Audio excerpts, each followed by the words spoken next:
अंडमान निकोबार द्वीप समूह का भरोसेमंद YouTube news channel the eco of India news channel में आपका स्वागत है। मैं राकेश चंद्रलाल।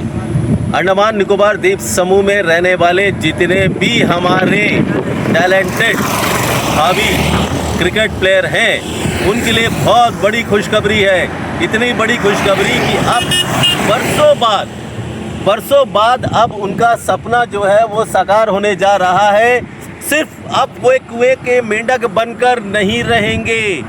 सिर्फ अंडमान निकोबार में जिमखाना मैदान हो, विमलीगंज का मैदान हो, डिगलीपुर का मैदान हो, निकोबार का हो, कैम्बल बो का, लिटिल अंडमान का हो, कहीं का भी मैदान हो, वहाँ पर ही क्रिकेट खेलते नहीं रहेंगे।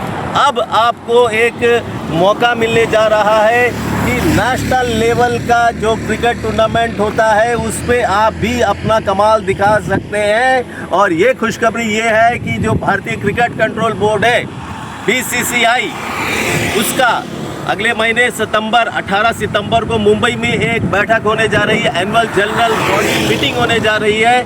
और इस मीटिंग में जो हमारा यहाँ का जो क्रिकेट एसोसिएशन है, cricket association of Andaman Nicobar island, उसे एसोसिएट सदस्य के रूप में शामिल करने का प्रस्ताव रखा जाएगा। और ये समझिए कि सपना साकार ही हो गया है, क्योंकि जो फॉर्मेलिटीज़ वगैरह है वो चल रहा है और ऑलमोस्ट पूरा हो गया है। बस ये AGM जो होने जा रहा है BCCI का, वहाँ पर उस बैठक में cricket association of Andaman Nicobar island को एज ए एसोसिएट सदस्य के रूप में शामिल कर लिया जाएगा। और शामिल करने के बाद जो क्रिकेट का सपना हमारे बच्चे देख रहे हैं, नेशनल लेवल पर जो खेलने का, जो रणजी ट्रॉफी वगैरह होता है वहाँ पर खेलने का, जो A डिवीज़न B डिवीज़न के जो क्रिकेट मैच होते हैं उसमें खेलने का, उसका रास्ता साफ हो जाएगा। क्योंकि जब BCCI के साथ में आपको सदस्य मेंबरशिप मिल जाता है तो आपको जो है फिर जो नेशनल लेवल के जो भी टूर्नामेंट होते हैं उसमें अंडमान निकोबार के जो भी खिलाड़ी हैं उनको खेलने का मौका मिलेगा। चयन प्रक्रिया अलग होती है। अब ये देखना है, हमें जो सूत्र बता रहे हैं फिलहाल अभी कोई भी, क्योंकि ये बात एकदम क्लियर है और नेशनल लेवल के पेपर्स वगैरह में भी ये छप चुके हैं कि अंडमान निकोबार को जो है BCCI का जो एसोसिएट सदस्य बनाया जाएगा। जो cricket association of Andaman Nicobar island है उसको एसोसिएट सदस्य बनाया जाएगा। तो उम्मीद है कि बात चल रही है कि ईस्ट जोन के साथ में, क्योंकि south zone, north zone, central zone, ऐसा एक जोन बना हुआ है रणजी ट्रॉफी में, तो ईस्ट जोन के साथ में शायद हमें शामिल कर लिया जाए। तो ईस्ट जोन से शामिल करने के बाद हमारे बच्चों को भी, हमारे जो टैलेंटेड प्लेयर हैं अंडमान निकोबार के, जो भावी प्लेयर हैं, जो अच्छा खेलते हैं, जिमखाना मैदान में खेले, दिन रात खेलते रहते। हम भी 90s में हम भी खेलते थे। जब फ्लड लाइट हम लगाए थे, वहाँ पर फ्लड लाइट था नहीं, 90s में हमने फ्लड लाइट लगवाया था।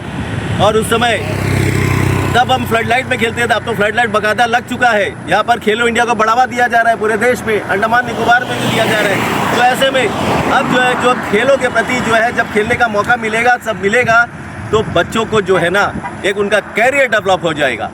एक स्पोर्ट्स में जो कैरियर बनाना चाहते हैं उनका कैरियर डेवलप हो जाएगा, आमदनी भी होने लग जाएगी।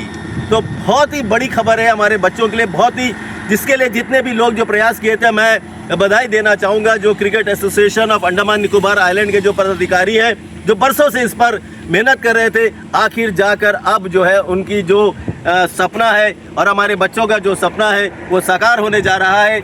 18 सितंबर को हमें इसकी जानकारी और इसकी खुशखबरी हमें मिल जाएगी कि हमारे बच्चे भी अब नेशनल लेवल का जो क्रिकेट टूर्नामेंट है उसमें पार्टिसिपेट कर पाएंगे। बहुत बहुत धन्यवाद और एडवांस में सबको शुभकामनाएं। नमस्कार। अंडमान निकोबार द्वीप समूह का भरोसेमंद YouTube news channel the eco of India.